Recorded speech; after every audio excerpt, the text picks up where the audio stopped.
बहुत बहुत स्वागत है आपको अपने YouTube channel Eklavya study point में। आज के इस वीडियो में हम बात करेंगे क्लास 12th की पॉलिटिकल साइंस की, जो हमारी सेकंड बुक है, चैप्टर नंबर 6 है। ठीक है, और ये जो चैप्टर है आपको पता है कि आपातकाल वाला चैप्टर था, और CBSE रिवाइज सिलेबस के अनुसार देखें तो इसमें काफ़ी चीज़ें जो हैं वो नई ऐड हो गई हैं। और मैंने पार्ट 1, पार्ट 2, पार्ट 3 तीन पार्ट बनाए हैं इससे पहले। तीनों पार्ट में बिल्कुल न्यू रिवाइज सिलेबस के अकॉर्डिंग बताया। एक टॉपिक अपना बचा है जो कि हम इस पार्ट में कवर करने वाले हैं।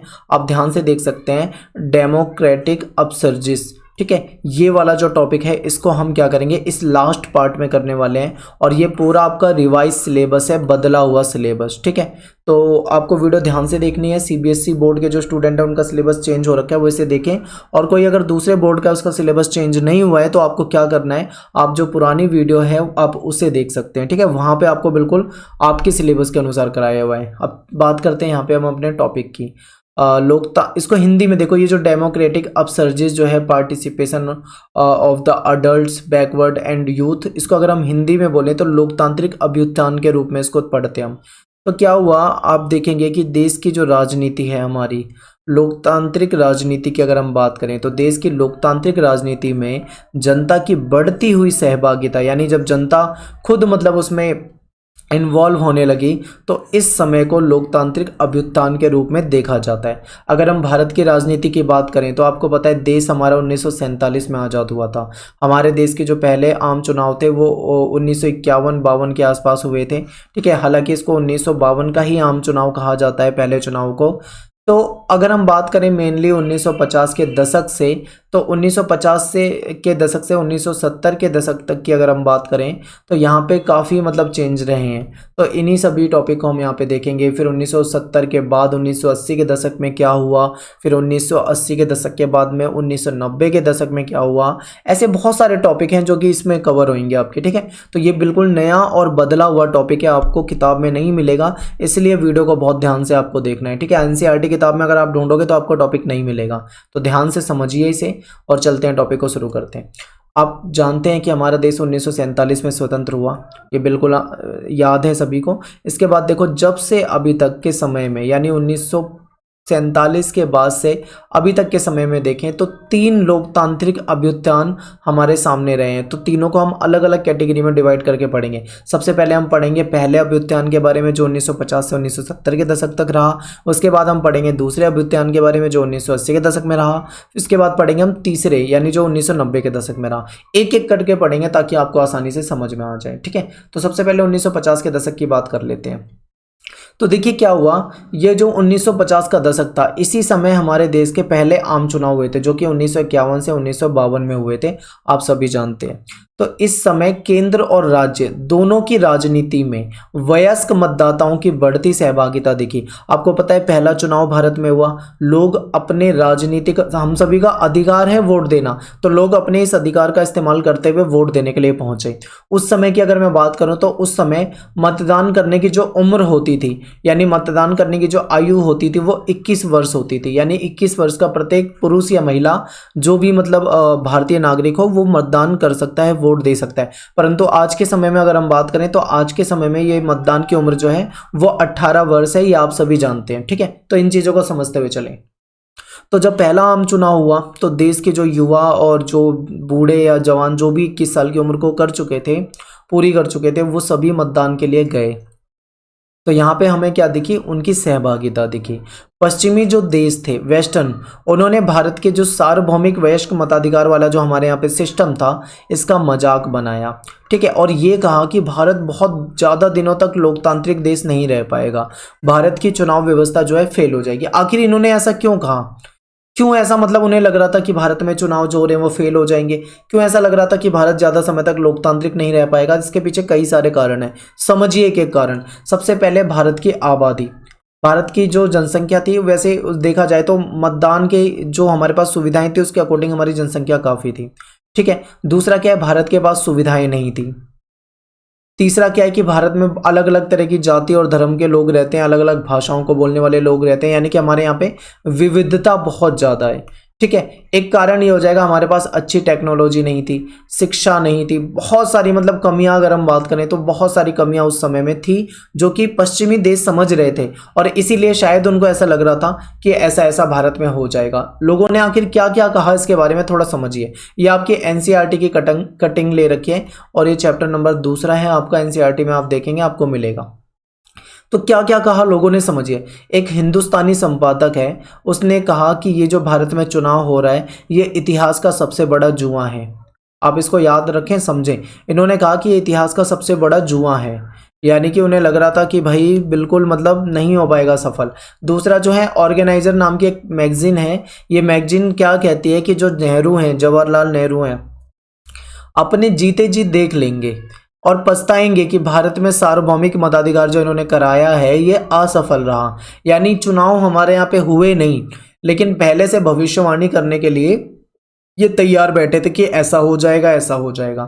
इसके बाद देखो, इंडियन सिविल सर्विस का एक अंग्रेज अधिकारी नुमाइंदा था, उसने कहा कि आने वाला वक्त जो है अब से बहुत ज़्यादा जानकार दौर में बहुत मतलब हैरान होकर देखेगा कि कैसे लाखों अनपढ़ लोगों के मतदान की बेहूदी नौटंकी, जो भी मतलब ऐसा ऐसी बातें कही। यानी कि कुल मिला के आप क्या समझोगे इससे, आपको समझ में आएगा कि हमारे यहाँ पे पहला चुनाव होने वाला है, लेकिन लोगों की जो प्रतिक्रिया है इस चुनाव को लेकर वो कितनी नेगेटिव है, वो कितना मतलब गलत सोच रहे हैं कि ऐसा हो जाएगा, वैसा हो जाएगा, सफल नहीं होगा, फेल हो जाएगा। लेकिन आखिर हुआ क्या, 1951-52 के चुनाव जो थे वो हुए, और मैं ये कहता हूँ कि वो चुनाव जो थे सफल हुए। बेशक से रिजल्ट वगैरह आने में 6 महीने का समय लग गया, लेकिन सब कुछ सही रहा। तो इसके बाद क्या हुआ, सार्वभौम मताधिकार जो था इसके प्रयोग ने आलोचकों के मुंह बंद कर दिए। ये वही थे जो चुनाव से पहले बहुत बातें कर रहे थे। टाइम्स ऑफ इंडिया जो था इसने ऐसा माना कि इन चुनाव ने उन सभी आलोचकों के संदेह पर पानी फेर दिया जो सार्वभौम मताधिकार की इस शुरुआत को इस देश के लिए जोखिम का सौदा मान रहे थे। ठीक है, देश के बाहर के जो एक्सपर्ट थे, पर्यवेक्षक थे, वो बहुत हैरान थे कि कैसे मतलब ऐसा हो गया। और ये जो पहला चुनाव था 1952 का आम चुनाव जो था, दुनिया में लोकतंत्र के इतिहास में एक मील का पत्थर साबित हुआ। आखिर क्यों ऐसा कह रहे हैं हम, ऐसा इसलिए कह रहे हैं क्योंकि चुनाव होने से पहले लोगों ने बहुत नेगेटिव भविष्यवाणियां कर दी थी, ऐसा हो जाएगा, वैसा हो जाएगा, लेकिन ऐसा कुछ नहीं हुआ, चुनाव सफल रहा। तो आप समझ सकते हैं, तो ये जो दौर था, पहला दौर, ये काफी अलग रहा। तो देखिए इसको लेकर क्या क्या बातें हैं ये आपको समझनी है। तो जो विदेशी लोग हैं, जो पश्चिमी देश हैं, वो ऐसा मानते हैं कि किसी भी देश में एक सफल लोकतंत्र तभी कायम रह पाएगा जब वो देश मॉडर्न होगा, यानी आधुनिकीकरण होगा वहाँ पे। ठीक है, जब उस देश में नगरीकरण होगा, जब उस देश में शिक्षा होगी, मीडिया तक पहुंच होगी, तभी वो देश क्या हो पाएगा, एक सफल लोकतंत्र बन पाएगा। भारत के पास ना तो आधुनिकीकरण वाला सिस्टम था, कोई इतना आधुनिक नहीं थे, ना ही हमारे यहाँ पे नगरीकरण था। आप जानते हो भारत एक गाँव का देश था। शिक्षा भी इतनी अच्छी नहीं थी क्योंकि हमारे मतदाता बहुत कम ही थे जो साक्षर थे। मीडिया तक पहुँच नहीं थी। तो क्या ऐसे में भारत में सफल लोकतंत्र नहीं हुआ? तो आप समझ सकते हैं कि पश्चिमी देश कैसा मानते हैं, और उसका बिल्कुल उलट हुआ भारत में। भारत में ये ना होते हुए भी सफल रहा, और यहाँ तक कि हमारा जो पहला आम चुनाव था वो बिल्कुल सफल रहा। और इससे विदेशी पर्यवेक्षक जो थे बहुत अचंभित हुए, उनको बहुत अजीब लगा कि कैसे मतलब भारत ने ये सब कर लिया। तो ये तो था 1950 से 70 के दशक के बीच का। अब बात करते हैं 1980 के दशक। देखिए 1980 के दशक में राजनीति जो है बिल्कुल बदल गई। अब 1950 के दशक में जो कह रहा था वो भूल जाओ, वो अलग है। 1980 के दशक में राजनीति बदली। कैसे बदली, अब आप देखो। अब आपको पता होगा कि जब हमने इमरजेंसी वाला टॉपिक पढ़ा था, 1975 इमरजेंसी हमने पढ़ा, यानी कि आपातकाल पढ़ा। उसके बाद क्या हुआ, 1977 चुनाव और एक रिजल्ट आया और एक नई पार्टी ने सरकार बनाई। कौन सी पार्टी थी वो? जनता दल जो था, जनता दल ने अपनी सरकार बनाई। ठीक है, मोरारजी देसाई पीएम बन गए। हालांकि सरकार ज्यादा समय तक नहीं चली, लेकिन समझिए इस चीज को, राजनीति में बदलाव हुआ। एक कांग्रेस जो कि लंबे समय तक देश में शासन कर रही थी, कुछ समय का विराम लगा उसकी सत्ता पे, और दूसरी पार्टी ने शासन चलाया। ये आपको यहाँ समझ में आया? यहीं पे इस समय अगर हम बात करें तो एक नया मुद्दा सामने आ गया। ठीक है, राजनीति के मुद्दे यहाँ पे बदल गए। अब क्या हुआ, अनुसूचित जाति, जनजाति और अन्य पिछड़ा वर्ग, इनकी जो राजनीतिक सहभागिता थी वो बढ़ रही थी। यानी खासकर अगर मैं फोकस करूं तो मैं ओबीसी पे फोकस करता हूं, क्योंकि ओबीसी जो है इसको हम अन्य पिछड़ा वर्ग कहते हैं। जो अन्य पिछड़ा वर्ग है इसकी राजनीतिक सहभागिता बहुत बढ़ी।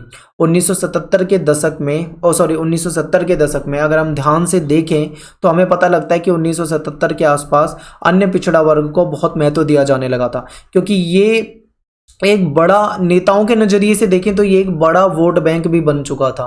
ठीक है, इस मुद्दे को जो नेता थे वो उठाने लगे थे, इसीलिए फिर क्या हुआ, एक कमीशन आया जिसको क्या कहा जाता है, मंडल कमीशन। ठीक है, इसको यही काम दिया गया था कि ओबीसी जो लोग हैं, ओबीसी जो कास्ट है, उसकी जांच करो कि कौन कौन ओबीसी में आ सकते हैं, कितनी मतलब उनकी आर्थिक स्थिति कैसी है, समाज में क्या क्या समस्याओं का वो सामना कर रहे हैं, कैसे उनकी समस्याओं को दूर किया जा सकता है, कई तरह के मतलब काम करने थे मंडल आयोग को। तो ये वाला जो राजनीति में मुद्दा है ये सामने आने लगा। ठीक है, आपको ये समझना है, ये 1980 के दशक में, 1977 के बाद से ये समस्या आने लगी और इनका महत्व जो है राजनीति में काफी बड़ा। अब एक चीज आपको यहाँ पे ये भी समझनी है कि ये जो ओबीसी का मुद्दा है, तो उसका मतलब ये नहीं है कि ओबीसी को बहुत ज्यादा इसका फायदा हो गया। ठीक है, लेकिन इनको बेशक से आर्थिक रूप से बहुत ज्यादा फायदा हुआ हो ना हुआ हो, पर राजनीतिक रूप से फायदा ये हुआ कि इनको एक मंच मिल गया। और जो जिन नेताओं की नज़रों से ये बचे रहते थे, जिस राजनीति से ये बचे रहते थे, अब उनके लिए ये मुद्दा बन गया, तो इनको ध्यान में रख के पॉलिसी बनाई जाने लगी। फिर इसीलिए मंडल कमीशन आया, बाद में फिर दूसरी सरकार आई, उसने मंडल कमीशन की जो सिफारिशें थी उसको देखा, समझा, उसको लागू किया। बेशक से देश में विरोध प्रदर्शन हुए, दंगे हुए। ठीक है, लेकिन कहीं ना कहीं ये मुद्दा जो था ये बहुत गर्म मुद्दा हो चुका था राजनीति में। तो ये हमारा 1980 का दशक जो है आपको बिल्कुल इंपॉर्टेंट है, याद रखना है। अब बात करते हैं एक और तीसरा दशक और आखिरी दशक, 1990 का दशक। यहाँ पे भी राजनीतिक अभ्युत्थान के रूप में देखा जाता है। 1990 के दशक में नई आर्थिक नीतियों को अपनाया गया, उदारीकरण, निजीकरण, वैश्वीकरण को अपनाया गया, जिसको हम एलपीजी कहते हैं। ठीक है, इस काल में प्रतिस्पर्धी बाजार को महत्व दिया गया तथा संरक्षणवाद की नीति को खत्म करके विदेश व्यापार को बढ़ावा दिया गया। आपको पता है, इसे नई आर्थिक नीति जब अपनाई गई थी तो हमारे देश में पहले क्या होता था, संरक्षणवाद की नीति होती थी, यानी हम अपने देश की में बनी हुई चीज़ों का इस्तेमाल करेंगे, अपने देश की जो फैक्ट्रियों में जो चीज़ें बनती है उसको संरक्षण देंगे और बाहर से आने वाली चीज़ों पर बहुत ज़्यादा टैक्स लगा देंगे, ताकि लोग जो है वो देसी उद्योगों में बनी हुई चीज़ों को खरीदें, बाहर की चीज़ों को कम खरीदें। इससे क्या होगा, देश के उद्योग जो थे वो बढ़ेंगे, उनको फायदा होगा। लेकिन ऐसा सच में फायदा नहीं हो रहा था, क्योंकि मार्केट में कंपटीशन नहीं हो रहा था। तो ऐसे में क्या करा इन्होंने, संरक्षणवाद की नीति को भी धीरे धीरे खत्म किया, विदेशी व्यापार को भी बढ़ावा दिया कि नहीं अब तो हम बाहर से आने वाली चीज़ों को भी खरीदेंगे। ठीक है, इस तरीके से ये धीरे धीरे माहौल बदलने लगा। सरकार ने अपनी व्यापार नीतियों को उदार बनाया, जिससे विदेशी कंपनियां भी भारत में निवेश कर सकें, व्यापार कर सकें। ऐसे कई सारे मुद्दे सामने आए। अब मैं आपको यहाँ पे एक बात बता दूं, एलपीजी पे मैंने एक अलग से वीडियो बनाया हुआ है, यहाँ पे मैंने शॉर्ट में बताया, क्योंकि आपके जो रिवाइज सिलेबस में बस इतना मामूली सा ही दे रखा है, ज़्यादा कुछ दिया ही नहीं है। लेकिन अगर आप एलपीजी के बारे में बहुत डिटेल में जानना चाहते हो तो मैं डिस्क्रिप्शन में वीडियो का लिंक दे रहा हूँ, आप उस वीडियो को जरूर देखें, एलपीजी के बारे में बहुत अच्छे से समझें, क्योंकि पेपर में ये टॉपिक आपके आ सकता है, बिल्कुल आ सकता है, ये टॉपिक तो इंपॉर्टेंट है, इसलिए आप थोड़ा विस्तार से समझें। मिलते हैं नेक्स्ट वीडियो में। थैंक्स फॉर वॉचिंग सभी को। जय हिंद, जय भारत।